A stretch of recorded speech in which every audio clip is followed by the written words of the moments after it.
Fala galera, aqui quem fala é o professor Felipe Carmelo e estamos iniciando mais um vídeo no canal. Gente, hoje eu estou aqui para tratar de um assunto muito importante e complexo, que é a questão da formação do Estado moderno, ou também conhecido como a formação das monarquias nacionais. E o primeiro modelo de Estado que surge nesse período é exatamente o que? A monarquia nacional. Tá? Os estados que se formam nesse período se transformam em monarquias nacionais. Ah, quer dizer que não existia monarquia antes? Não, ela já existia, só que não nacional. Tá? Aqui vocês têm que entender o seguinte, né? Nós estamos tratando do período conhecido como Baixa Idade Média. Aquele período final da Idade Média, né? Os 5 últimos séculos. É dentro desse período que começa a se desenhar o que nós conhecemos como Estado moderno ou monarquias nacionais. Tá? Então, por que eu falei que existia monarquia, mas não nacionais? Porque durante quase grande parte do período da Idade Média, vamos lembrar, o poder ele esteve fragmentado. O poder estava fragmentado entre quem? Entre os senhores feudais. Então você pega o território onde hoje é a Inglaterra, você pega o território onde é a França, não existia a ideia de uma nacionalidade francesa, uma nacionalidade inglesa. Claro, você tinha os reis, mas por exemplo, você pega a Inglaterra, né? Onde hoje é a Inglaterra, você tinha o reino de Wessex, você tinha o reino da Nortúmbria, você tinha outros reinos. Não existia um rei inglês que unificava todo aquele território. Não existia o sentimento de eu pertenço à Inglaterra, à nação Inglaterra, sob o comando de um rei. Não. Além de existir mais de um reino, dentro de cada reino você tinha o que? A fragmentação do poder com os senhores feudais. Então você tinha lá, né? Apesar de todos respeitarem o rei, todos sabiam quem era o rei, ele era o suzerano dos suzeranos, o rei ele tinha somente uma participação importante na época de guerra, em época de guerra. Fora isso, cada feudo tinha total autonomia política. Ou seja, dentro de cada feudo, quem mandava era o senhor feudal. Só que isso vai começar a mudar a partir da Baixa Idade Média, principalmente a partir do período das Cruzadas, que nós estudamos em aulas passadas. É aí que você tem o início de uma mudança maior naquela Europa medieval. O feudalismo começa a entrar em crise. Vamos lembrar, após o período das Cruzadas, nós temos o que? O chamado renascimento comercial e urbano, e o modo de produção feudal começa a entrar em crise, tá? Por uma série de fatores. E é dentro desse contexto de crise do feudalismo que o chamado Estado moderno começa a surgir. E nesse vídeo eu vou falar sobre a formação do Estado moderno francês, ou seja, a formação da monarquia nacional francesa, que começa a se desenrolar nesse período. Importante é destacar que aqui nós não podemos falar ainda em absolutismo. Aqui nós estamos começando a caminhar em direção ao absolutismo, mas nós só vamos poder falar em absolutismo lá no século XVI. Antes do século XVI, ainda você não tem um absolutismo, que vai ser o quê? O poder absoluto do rei.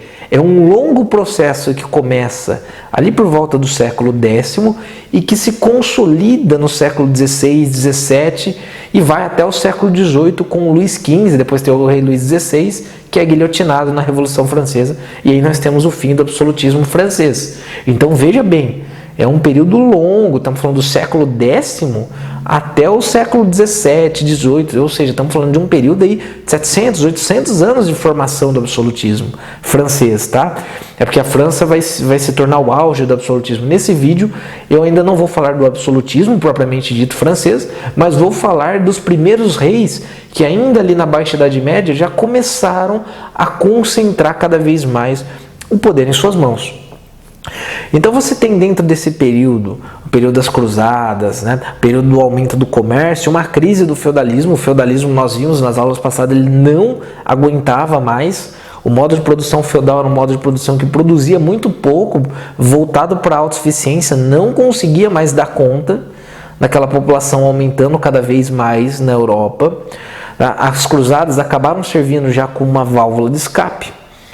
Então você tem aqui nesse contexto o que? A nobreza feudal entrando em crise, não tinha mais terra já para ficar estabelecendo relações de suzerania e vassalagem, como antes. Então essa nobreza feudal, cada vez com menos terras, começa a entrar em decadência, ao mesmo tempo que a burguesia, que estava surgindo naquele contexto, cada vez mais ganhava força. A vida urbana voltava a ser ativa, as cidades voltavam a ter uma vida ativa ali na Europa medieval, isso tudo dentro do contexto das cruzadas, ali da Baixa Idade Média, tá? Século XII, XIII, né? E nesse mesmo momento, os reis começam a acumular poderes. Muita gente acha que os reis medievais tinham grandes poderes, mas não. Os reis que vieram depois vão ser muito mais poderosos do que os reis medievais. Como eu falei, os reis medievais, eles tinham o seu poder dividido entre os senhores feudais. Eles não tinham o poder tão concentrado.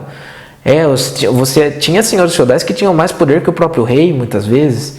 Mais influência que o próprio rei. É a partir de agora, da Baixa Idade Média em diante, que os reis começam de fato a concentrar o poder em suas mãos. E naquele contexto, tudo se tornava favorável aos reis acumularem poderes em suas mãos.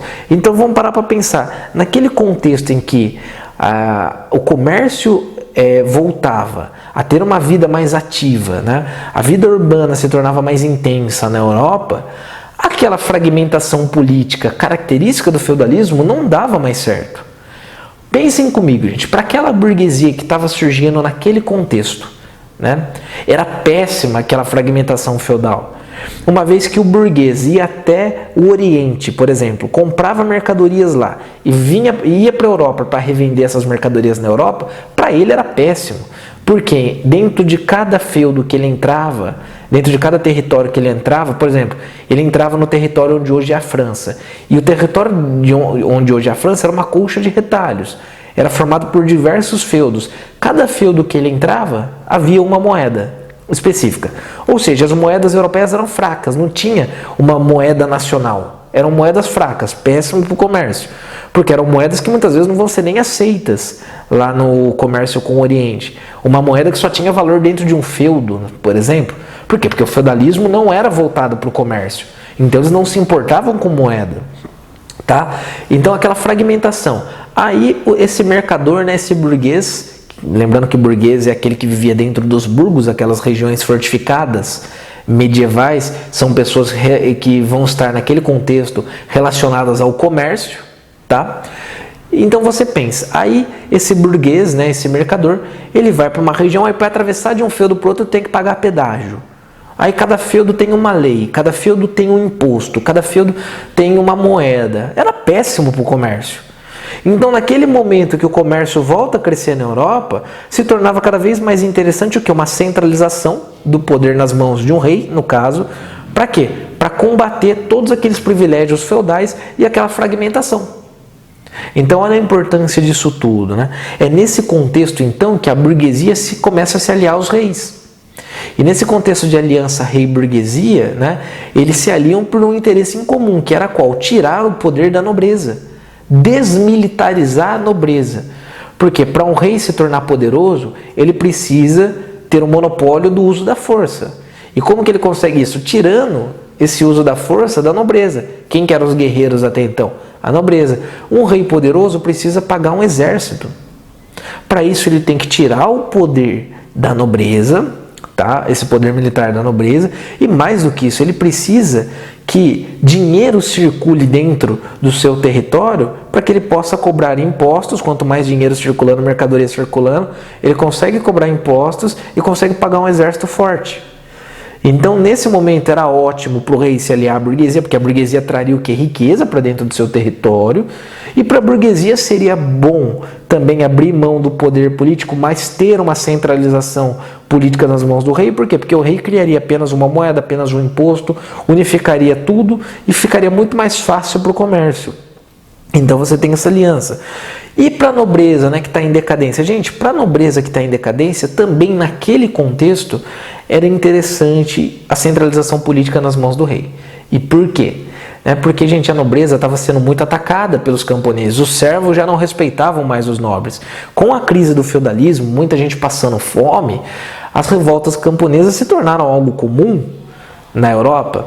Então, esses senhores feudais, para eles era muito mais interessante, para essa nobreza feudal, se aliar ao rei e conseguir cargos dentro do governo junto ao rei, né, e privilégios, abrindo mão assim do seu poder político e entregar esse poder político para o rei, do que ficar à mercê daquela crise e daquelas revoltas camponesas. Assim o rei poderia ajudar inclusive a sufocar aquelas revoltas camponesas. Então tudo estava favorecendo para que os reis, naquele contexto da Baixa Idade Média, começassem a centralizar o poder em suas mãos, tá? Era mais interessante para todos os lados naquele contexto, tá? Então, nesse período em que os reis começam a acumular os poderes novamente, é que nós temos a formação dos estados modernos ou formação das monarquias nacionais. Por quê? Porque a partir desse período da Baixa Idade Média, os reis vão começar a centralizar o poder em suas mãos, né, dentro de um determinado território. Então você pega, nós vamos estudar o caso francês agora, por exemplo, são reis que vão governar todo o território da França. Eles vão unir o território francês apenas com uma moeda, com as mesmas leis, né? Esse rei vai passar cada vez mais a ter o controle sobre esse território, tá? E concentrando o poder em suas mãos. Começa a surgir aqui nessa transição da Baixa Idade Média para a Idade Moderna, né? Início da Idade Moderna, a ideia de nacionalismo também. Tá? Esse sentimento de pertencimento. Eu pertenço a uma nação. Eu tenho um rei, tá? Que vai ter o seu auge lá com o absolutismo, mais para frente. Então, por exemplo, quando que isso começa na França, né? Isso começa na França, gente, a partir do século X, com a chamada dinastia Capetingia. Porque esse nome porque veio, né, do chamado Hugo Capeto, tá? Um nome importante dessa dinastia. Hugo Capeto deu origem à dinastia Capetingia. Dentro dessa dinastia, nós vamos estudar alguns reis que começaram esse processo de centralização do poder em suas mãos. Agora, entenda uma coisa, o que é o Estado, né? Muita gente confunde Estado com governo, Estado com E maiúsculo, né? Que é diferente de Estado com E minúsculo, tá? Então, como você vai falar lá o Estado de São Paulo, por exemplo, você coloca com E minúsculo. Mas quando você fala Estado, é uma coisa muito mais abrangente com E maiúsculo, né? O Estado. O que é o Estado? Gente, muita gente então confunde Estado com governo, mas não. O governo faz parte do Estado, mas o Estado é muito maior do que o governo. A sociedade também faz parte do Estado, o território nacional também faz parte do Estado. Então, se a gente fosse resumir, né, o Estado incorpora o governo, o território nacional, toda a sociedade. Tá? E segundo o sociólogo aí Max Weber, que definiu o Estado, segundo Max Weber, o Estado é um conjunto de pessoas que tem o monopólio legítimo do uso da força. Ou seja, é somente o Estado que tem o poder de usar a força física quando acha necessário. Então, vou utilizar essa denominação aí, essa conceituação do Max Weber para definir o Estado. Tudo bem? Então, essa ideia de Estado, do Max Weber e de outros pensadores também, do monopólio do uso da força, da ideia de um território nacional, de uma população, né, de um governante, ela começa a surgir no final da Baixa Idade Média e início da Idade Moderna. Tudo bem? Por isso, formação do Estado Nacional. Em relação à monarquia francesa, então, vou destacar alguns reis aqui. Dentro dessa chamada dinastia Capetingia, destaque para o rei Filipe Augusto, também conhecido como Filipe II, que reinou na França de 1180 até 1223. Tá? E o que esse rei fez de tão importante nesse sentido, né, de centralização política, de centralização do seu poder? O rei Filipe Augusto, primeiro, que ele criou toda uma burocracia, né? Chamou nobres para fazerem parte do seu governo e ocuparem cargos importantes na administração. Mas uma coisa que ele fez muito importante, gente, que é um dos passos fundamentais para um rei se tornar poderoso, foi aquilo que eu comentei com vocês. Ele começou um processo de desmilitarização da nobreza feudal. Tá? Então ele começou a tirar o poder militar da nobreza e começou a trazer esse poder para ele. Tá? Como que ele fez isso? Ele decretou o fim de todas as obrigações servis e feudais de dentro ali do território francês. Então todas aquelas obrigações que os servos tinham com seus senhores e também aquelas relações de suzerania e vassalagem, esse rei Filipe Augusto vai começar a minar todas essas obrigações e essas relações feudais que haviam dentro da França. Para quê? Para tirar cada vez mais o poder militar da nobreza e ele assumir esse papel, né? Uma outra coisa que esse rei fez de muito importante, além de toda essa centralização administrativa, de terminar com as relações feudais e de criar uma burocracia para ajudá-lo a administrar o território, ele anexou uma região muito importante que depois vai gerar muita disputa, a região de Flandres. A região de Flandres é a região onde hoje fica a Bélgica e Holanda, e era uma região muito rica no comércio naquele contexto. E depois eu vou falar melhor sobre essa região quando eu for citar a Guerra dos 100 Anos, tá? Então, o rei Felipe Augusto, o rei Felipe II, já foi um rei importantíssimo da dinastia Capetinga. Depois dele, precisamos destacar o rei Luís IX, né? O rei Luís IX, que ficou tão conhecido, né, na França, até hoje, muito conhecido, que até foi canonizado, conhecido como São Luís, tá? O rei Luís IX, que reinou de 1226 até 1270, né? E foi, como eu disse, canonizado. Por que esse rei se tornou tão importante? Primeiro, porque ele participou das últimas duas cruzadas oficiais, a 7ª e a 8ª cruzada. Isso por si só já dava uma grande relevância para esse rei. Olha ele centralizando o poder militar, né? Em época de guerra, quem que aparece como principal ator aí, digamos assim? O rei. Ele que é o suzerano dos suzeranos, né? Ele chama todas as tropas, concentra todas as tropas, lidera essas tropas nas batalhas. Então, por aí, você já vê a importância do rei Luís IX. Mas o que ele fez de mais importante, gente, no sentido de concentrar e centralizar o poder, foram duas coisas. Ele padronizou as leis na França, ou seja, ele realizou uma padronização jurídica e padronização da moeda francesa. Ou seja, a partir do rei Luís IX, existiriam leis, né, para todo o território francês, as mesmas leis teriam valor dentro de todo o território francês e mais, todo o território francês passou a ter uma mesma moeda. Então, olha aqui, ó, para que ele fez isso, né? Para se aliar à burguesia. Você centraliza o poder e unifica a moeda e as leis, isso torna muito mais fácil o comércio dentro do seu território. E agora você tem uma moeda nacional apenas. Uma moeda é uma moeda muito mais forte e valorizada do que várias moedas de baixo valor, né, como era antes na época do feudalismo. Então, olha a importância do rei Luís IX com a padronização jurídica e padronização da moeda dentro do território francês, tá? Dentro da dinastia Capetinga, eu gostaria de destacar mais um rei, e talvez esse o mais polêmico e mais poderoso da dinastia Capetinga, o rei Felipe IV, mais conhecido como rei Felipe o Belo, que reinou de 1285 até 1314, né?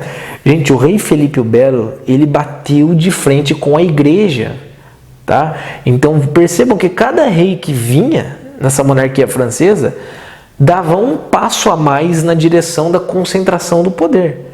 Então nós vimos que o primeiro rei, Felipe Augusto, já fez o quê? Tirou o poder militar da nobreza. Aí, né, acabamos de ver o Luís IX. O que o rei Luís IX fez? Se aliou à burguesia.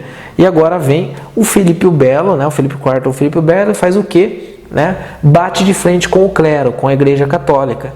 Esses são os 3 passos fundamentais para o rei concentrar todo o poder. Que é o que? Desmilitarizar a nobreza, se aliar à burguesia e se sobrepor à igreja. São os 3 passos fundamentais em direção a um absolutismo, tá? Então, o rei Felipe o Belo, vendo aquela crise feudal que a Europa passava, e no caso a França passava, decidiu começar a cobrar impostos do clero. Ele teve a ideia de taxar o clero não pagava imposto até aquele momento, né? Bom, não preciso nem dizer se o clero e a igreja, de uma maneira geral, apoiou ou não essa ideia do Felipe o Belo. Obviamente que não. O Papa, né, odiou a ideia do Felipe o Belo, né? E aí, gente, vocês não podem esquecer que esse contexto é um contexto de formação de uma identidade nacional. Aí vocês imaginam, né? O rei lá, Felipe o Belo, ele começa a ver o Papa lá de Roma, um Papa italiano, dando ordens dentro do território francês. Né? O rei Felipe o Belo começa a se incomodar. Tá? Ele começa a se incomodar. É um período de formação, né, de um proto-nacionalismo.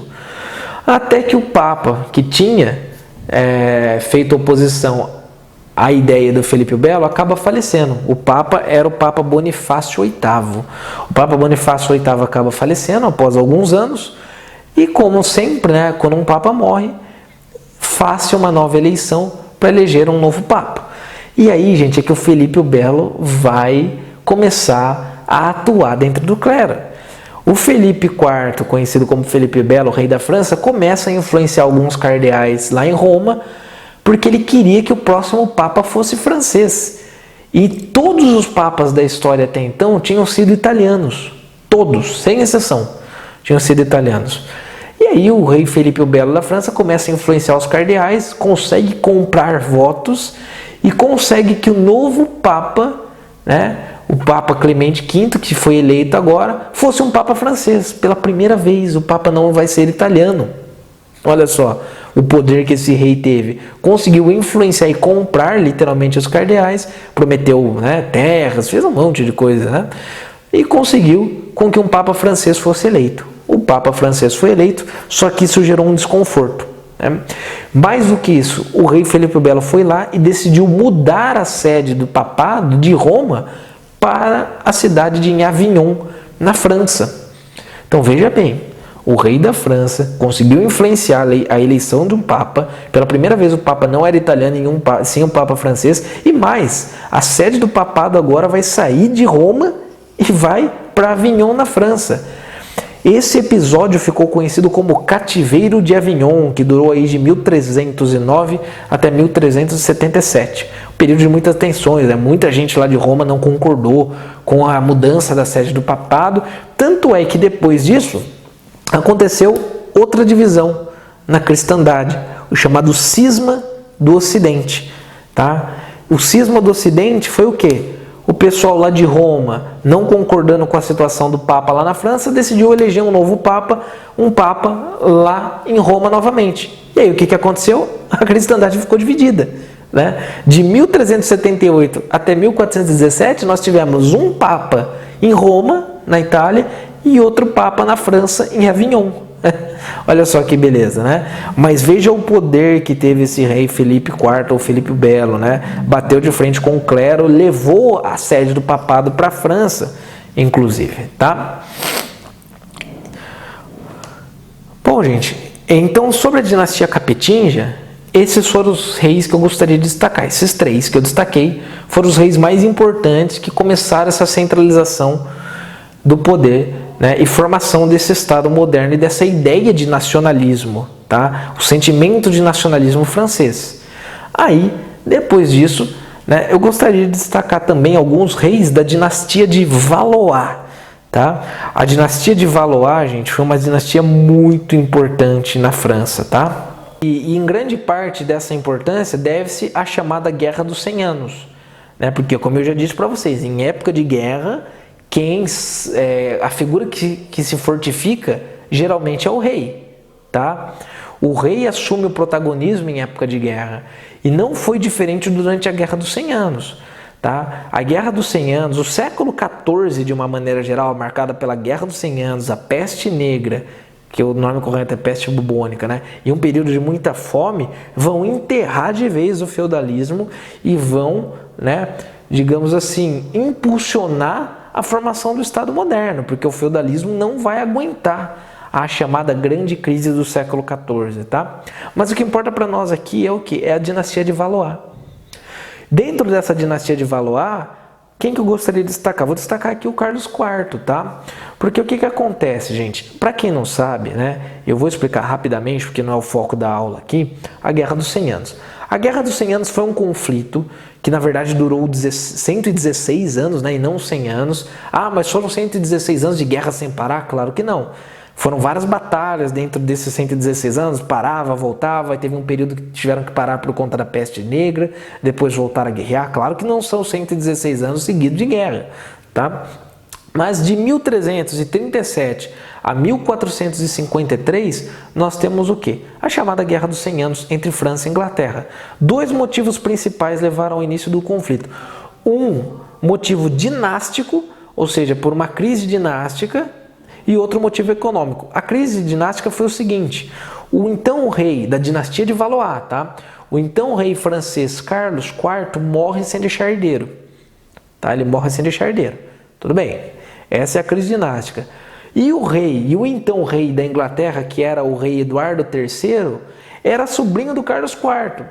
E como ele era rei da Inglaterra e sobrinho do Carlos IV, ele vai afirmar, bom, se não tem nenhum herdeiro do trono, eu sou rei e sou sobrinho do rei falecido, então o trono francês deve ser meu. Só que isso, ainda mais em um período de formação de um nacionalismo, claro que isso vai gerar confusão. Vocês acham que o pessoal lá da França queria um rei inglês reinando na França? Claro que não. Tá? Então, esse é o motivo dinástico da Guerra dos 100 Anos. O rei da Inglaterra vai reivindicar o trono inglês, o Eduardo III. Vai reivindicar o trono inglês. Tá? Agora, o motivo econômico, que também não pode ser deixado de lado, era principalmente por conta daquela região de Flandres, que eu falei para vocês que o Felipe Augusto tinha anexado, rei da França. Por quê? Porque a região de Flandres, onde hoje é Bélgica e Holanda, era uma região que comercializava muito com a Inglaterra. Tá? Então a Inglaterra fazia o quê? A Inglaterra plantava muito algodão e vendia esse algodão para a região de Flandres, e a região de Flandres produzia muito tecido. Então eles eram parceiros comerciais, só que a região de Flandres estava sob domínio francês. Então o rei Eduardo III da Inglaterra aproveitou a situação, o momento de crise, que não havia herdeiro do trono francês, e também aproveitou essa situação então para reivindicar o trono francês, mas ele também tinha interesses econômicos para a Inglaterra por trás, que era o quê? A região de Flandres. E aí começa esse conflito, tá? A guerra que ficou conhecida como a Guerra dos 100 Anos. Só que no meio desse conflito, gente, aconteceu tudo de ruim que vocês podem imaginar. No começo a Inglaterra começou vencendo, inclusive porque teve apoio da região de Flandres. A região de Flandres apoiou a Inglaterra para lutar contra a França. A Inglaterra venceu as primeiras batalhas, Só que aconteceu tudo de ruim, principalmente para a França durante os primeiros anos. Além da França sofrer derrotas, nós temos aí na metade do século XIV o quê? A peste bubônica, que assolou e matou milhões, 1/3 da população europeia em poucos anos. E isso fez com que as batalhas cessassem por um tempo. E a situação, você imagina a situação dos camponeses, Guerra, peste, Isso vai gerar o quê? E o feudalismo em crise. Gente, tudo isso, a guerra, mais a peste bubônica, vão aumentar ainda mais a crise do feudalismo. As pessoas vão começar a passar ainda mais fome, morrer de fome. Camponeses vão começar a passar fome, tá? Foi um período muito duro. Ainda o século XIV marcou algumas mudanças climáticas que a Europa sofreu. Assim, o século XIV aconteceu tudo de ruim, por isso que é conhecido como a Grande Crise, E nesse período, as revoltas camponesas na Europa, e principalmente ali dentro da França, começaram a ganhar força. As chamadas Jacqueries na França, as revoltas de camponeses, aumentaram ainda mais a tensão e a crise francesa nesse período, as chamadas Jacqueries. Então o feudalismo, como eu falei, estava em colapso, tá? O feudalismo estava num colapso total. A peste e a guerra fizeram com que a população europeia diminuísse muito, assim tinha menos mão de obra para trabalhar, as pessoas começaram a passar mais fome, porque menos pessoas trabalhando e produzindo, então foi terrível, as revoltas camponesas aumentaram. Apesar de tudo isso, a França conseguiu uma reviravolta, a partir da figura de Joana d'Arc. A Joana d'Arc é aquela camponesa que se dizia, ter recebido aí uma mensagem de Deus, uma missão de Deus de liderar a França na vitória contra os ingleses.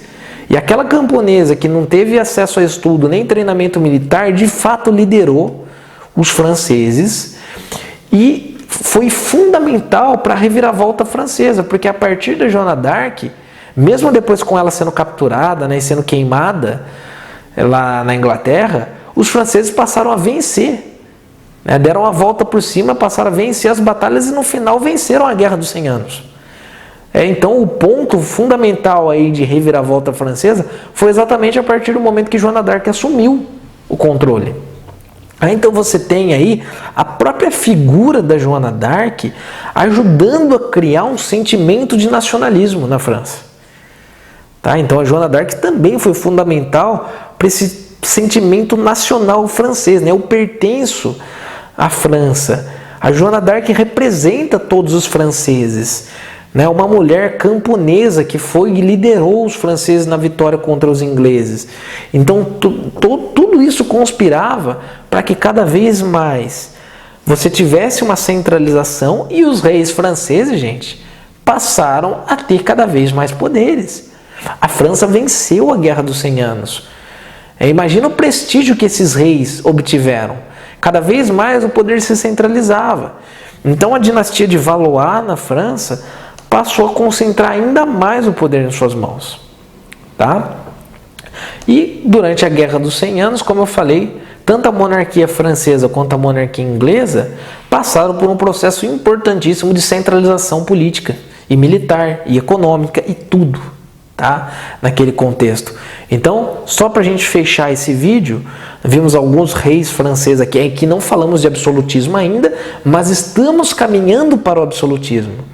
Então, todos esses reis que nós vimos aqui, eles cada vez mais deram, né? Cada vez mais, cada rei desses que vinha, dava um passo a mais em direção ao absolutismo que vai se consolidar a partir do século XVI. Tudo bem? Então, espero que vocês tenham gostado desse vídeo. Um forte abraço e até a próxima.